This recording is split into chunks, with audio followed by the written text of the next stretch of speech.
Hey, it's Benji Cole, son of Al Cole from CBS Radio and host of People of Distinction, the talk that gives an in-depth view of some of the most dynamic, intelligent, and successful people on the planet. Run to our website, peopleofdistinction.org for more info, or you can always email me directly at benji@alcoleenterprises.com. And on the line with us today, we have Doyle Smith, and we're going to be discussing his amazing book, Budget Your Goals, Not Your Silver. Now, it's available for purchase through Amazon as well as barnesandnoble.com. But people, if you want to gather everything that Doyle has in store, you can do no better than heading directly to his personal site. And that's doylesmith.com. There you'll find more information on Doyle himself, more information on this book, Budget Your Goals, Not Your Silver. You're going to come across 3 other titles that he's written that are also available for purchase. And of course, you're going to find the hyperlink set up to take you to the purchasing pages. So head on over there today. Once again, that's doylesmith.com. And I do want to take this opportunity and point out that Doyle was brought to our network, People of Distinction, by one of the best publishing companies in the business, AuthorFlex Media.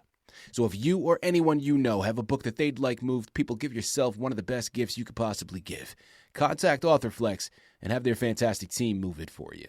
You can find out more information on them through AuthorFlexMedia.com. Head on over there today and see what their fantastic team can help you with. And listen, it is an absolute pleasure to have Doyle here on the line. Now, right there in the title, you have an idea of the discussion that we're about to have, okay? And listen, it's much better than just a catchy title, okay? Because this is so much more that meets the eye. When we're talking about just budgeting, right? When we're talking about finances, this is a conversation that a lot of people shy away from, right?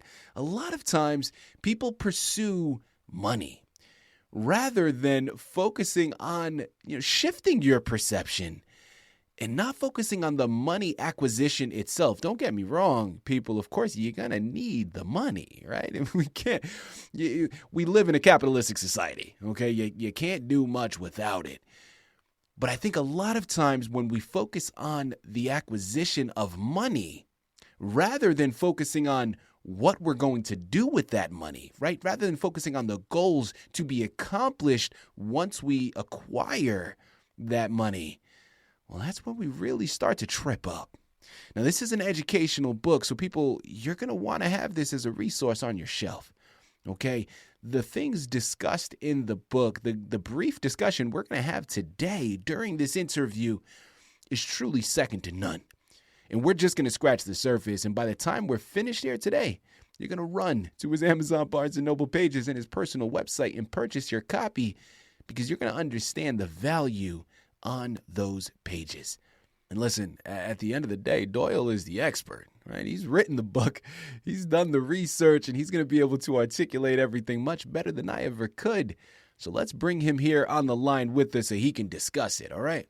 Doyle, first and foremost, man, welcome to People of Distinction, and thank you very much for being a guest. How you doing today, sir? I'm doing fine. Everything's doing well. Doyle, I know we have a lot of information to cover pertaining to your book, and I'm very excited to jump into it. Before we cover Budget Your Goals, Not Your Silver, I think it's important to learn about your background, please. So let's start there. Tell our listening audience a little bit more about yourself. Well, I've lived in 10 states, worked in 22, been to all of them but Hawaii, and I've had experiences that brought a lot of information to me that isn't in the books.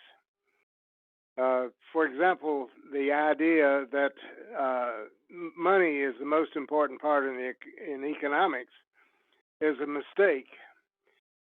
Our money is used as a means of transferring, of providing additional resources to allow people to accomplish their objectives. But it's the objectives that matter, not the money. I had a friend who had to have his lawn mowed.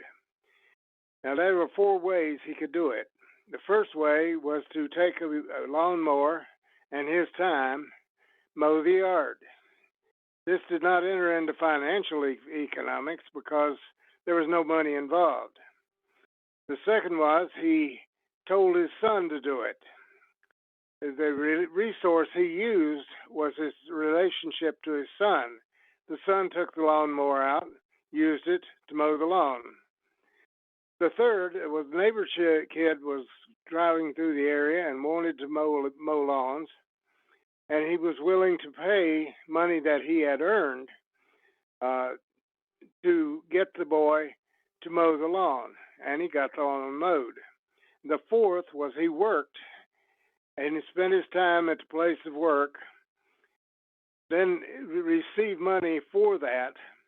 Then he used that money to pay a lawn service care company to mow the lawn. All four of these are one transaction. The use of the value of a resource, either money or time or a lawnmower or a relationship with his son to accomplish an objective, which was to mow the yard. Now, we find then that of these, two of them enter the financial economics because they used money. One entered twice because he had to earn the money and then he had to spend the money. One, he had to earn the money, but he didn't have to let anybody know about the fact that he was spending it. And the other two went by the boards because nobody knew that nobody had any reason to know how he did it. The goal is the matter that is important. If you do not have a goal, you sit around doing nothing. In a book called Casting Class in a Southern Town, John Dillard once wrote that the wealthy and the blacks in this southern town got along beautifully. Neither of them had an objective. The blacks didn't have an objective because to have an objective would be to be uppity and subject them to punishment. The rich man had no objectives because any objective he wanted to do, he could pay for.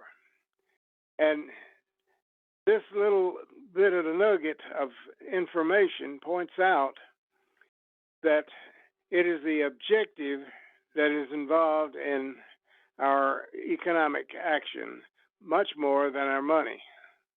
Doyle, talk to us about inspiration for a sec. So I'm picking up what you're putting down, right? It's starting to become a crystallized image here of your book. Now, I'm curious about why you felt compelled or inspired to write it, because, of course, this very easily could have been something that you did on your own time, something that interested you, but stayed on your personal shelf, or something that you put around and told verbally to those that were around you. But you took it a step further, published the book for the masses. What inspired you to do so? Well, first of all, after I had finished the intermediate economics course in college, I realized that in all of the discussion, there was no definition of what demand was. It was assumed that demand was there, and they constantly used the word, but there was no definition of what it was. So I started looking to see what is demand. And then I found out over periods of time that demand is the willingness to set an objective that will allow you to accomplish something, and the resource that you use to accomplish that objective is entirely valued on the basis of the objective. There is no value without any basis. Now, value is a funny thing. Any value is a range of values of possible costs between the highest the buyer will pay and the lowest the seller will accept. If it's outside of that range, there'll be no transaction. But that transaction could occur anywhere from the highest that the buyer would pay to the lowest that the seller could accept. I was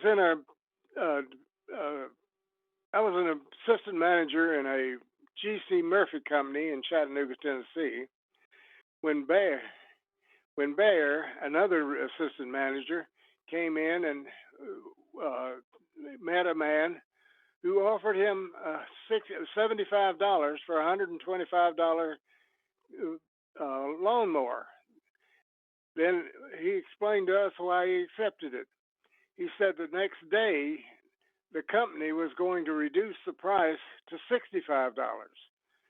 So here is a choice between the $125 that the seller was asking and the $65 that the seller would sell for the day before, and the buyer offered $75. So even though there was a big difference between what was the price on the machine and the cost of that the buyer was willing to pay, it still was a profit of $10 when you use the understanding that the lowest the seller would accept would be $65. Listen, I think it's safe to assume the answer to this next question, Doyle, but you know what happens when you assume, right? So I'm not going to do that to you. Got you here on the line. I'm going directly to the source. Doyle, talk to our listening audience. Two-part question here. First and foremost, who would you say is your intended reader? And then B, what is the main message that you hope that they receive from it? The intended reader should be anybody who really wants to have a good life. By knowing that your objectives are, by deciding that you want to budget those goals and assign your resources to the goals that you prefer, you can become focused on what you want to do. And if you do that, you'll find that you're much more able to go ahead and accomplish it. It also brings out the point that goals that you don't want to follow through are best abandoned, so that you don't have side issues all the time wondering what should I do, but what should I do as my objective now. By having objectives and knowing what those objectives are, you can make a far better life for yourself than if you just simply spend that money on everything that happens to come to your attention. People, again, we're here on the line with H. Doyle Smith. We're discussing his amazing book, Budget Your Goals, Not Your Silver, available for purchase through Amazon as well as barnesandnoble.com. But make sure to check out his personal site, hdoylesmith.com, to gather everything that he has in store. Next question that I'd love to go into here, Doyle, and I want to switch gears because people, listen, if this hasn't moved you, pinch yourself. You're asleep, okay? The information with regards to his book, Budget Your Goals, Not Your Silver, is so obvious. It's so plain to see why this is a valuable resource to add to your shelf. But that's not all, right? As I mentioned before, Doyle has 3 other titles that are also available for purchase. Now, when you head on over to his personal site, hdoylesmith.com, you'll be able to see them all there. Dr. Brown, The Medical Problem, is one. The Bible is a single book, is another, followed by The Nature of Good Government. All 3 of which, or technically all 4 of which now, if you culminate in Budget Your Goals, Not Your Silver, are fantastic books that you want to get lost in. And now as we close out, because we don't have enough time to discuss all of them, but I do want to give you an opportunity here, Doyle. Dealer's choice, man. Nobody knows the books better than you. Please choose another one of your titles and talk to us briefly about what that title entails. Well, the Bible is a single book, looks at the outline of the Bible as a single book instead of the 66 books that everybody talks about. When you follow an outline on that, you find that the Shakespearean outline applies. The first part about it is that Christianity is a positive religion. When we start talking about sin, we're talking about negatives. And the Bible does not allow people to decide for themselves what is right and what is wrong. What is, what is not, and that is what is so. by our trying to say that such and such is evil, or our trying to say such and such is good, we're taking God's place. He decides, and he knows all of the consequences involved and all the circumstances involved, so that when you talk about the Bible, you are looking at a set series of at least three important parts. First, do not look back. What's done is done and cannot be undone. The second is, your actions are far more important than what you believe. And the third is, as no good deed goes unpunished, we find that we'll be punished for doing what is best, but not as bad as Christ himself was. This is an entirely different point of view from looking at the Bible. And these people who talk about such and such being a sin are taking God's place, and they're saying, in effect, that they know all the circumstances of everybody, no matter who they are, when they come to the situation where they do this that we call sin. Doyle, last question for you here. And I feel like I'd be doing my listening audience a disservice if I didn't ask it.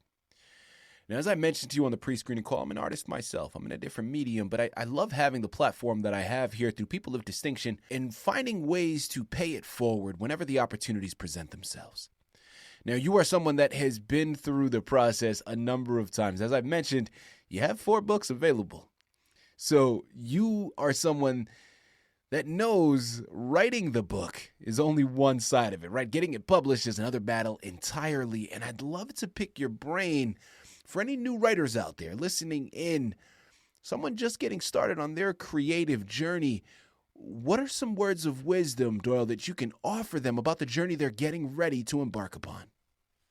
The first thing is to organize your thinking so that one thing follows another logically. It's too easy to start over here and write a short distance in this part of the subject and then jump to the other side of the subject and then come back to the third. By making a logical plan with a set outline, you can put the parts of your subject in a proper order so that they follow well. I suggest that to everyone who's trying to write a book. Mm-hmm. Listen, people, we've done a 360, okay? We are back where we've begun. Listen, I love the advice that he just gave. Can we just take a second and point out that, yes, that is, in his words, catered towards writers. But people, we can easily take that and you can apply it to any position, any career choice, any background. What he's talking about here is devising a plan, having a roadmap set out so you know what you're wanting to accomplish. And that ties back into his book, Budget Your Goals, Not Your Silver. At the end of the day, like I stated when we first started, money isn't the focus. It's only a means to get to your goals, right? And I love what he's talking about here because, people, it all ties in. You have to have a clear roadmap set out and know your objectives. It's going to help you stay on track. It's going to help you avoid mistakes. There's so much wisdom to be found here. Listen, I'm going to say it for you again. I know I don't have to, but let's re-impress it once more. We're here on the line with Doyle Smith. Absolutely, Doyle. Absolutely. We started off by discussing his book, Budget Your Goals, Not Your Silver. Amazon, Barnes & Noble are the places you have to go, but make sure you check into his website, hdoylesmith.com, to just get lost in everything that he has in store, because there's a lot there to be taken, okay? As I mentioned before, these are fantastic resources to add to your shelf, but they're even better gifts to add to someone else's. So you know where to go. Head on over there today, purchase your copies, and of course, you can thank me later. Doyle, this has been an absolute pleasure, man. Such an honor. Thank you once again for being a guest on People of Distinction. And thank you.